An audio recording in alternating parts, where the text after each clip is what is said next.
Hello viewers, চলুন দেখে নেওয়া যাক 2025 সালে আপনাদের জন্য কি আসতে চলেছে। 2025 আপনাদের জীবনে কি নিয়ে আসবে। জোডিয়াক স্পেসিফিক বা জেন্ডার স্পেসিফিক নয়, জেনারেল কালেকটিভ রিডিং সবার জন্য। যতটুকু রেজনেট করবে ক্লেম করবেন, যতটুকু রেজনেট করছে না সেটা অন্যদের জন্য ছেড়ে দেবেন। ওকে,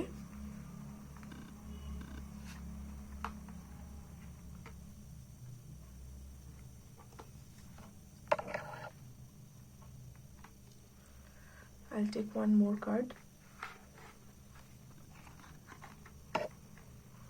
আচ্ছা, 2025 সালে কিন্তু কারোর কারোর পার্সপেক্টিভ চেঞ্জ হতে চলেছে।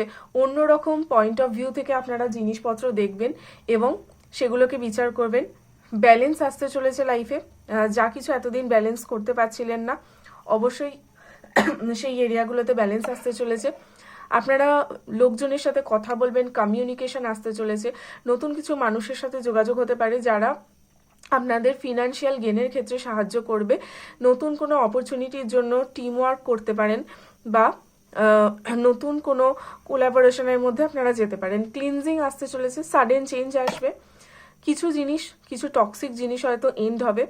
কিছু টক্সিক জিনিস এন্ড হলে তবেই নিউ বিগিনিং হয়। সুতরাং সাডেন চেঞ্জের জন্য নিজেদেরকে প্রিপেয়ার্ড রাখবেন। সব মিলিয়ে বলা যেতে পারে যে পয়েন্ট অফ ভিউ বদলালে কিন্তু ব্যালেন্সও আসবে আর নতুন অপরচুনিটিও আসবে, টিম ওয়ার্কও আসবে। এখানে দুটো পেন্টাকেল কার্ড এসছে, সুতরাং বলা যেতে পারে যে ফিনান্সিয়াল গেন কিন্তু হতে চলেছে 2025 সালে। যথেষ্ট পজিটিভ এনার্জি এসছে, অবশ্যই ক্লেম করবেন। Thank you.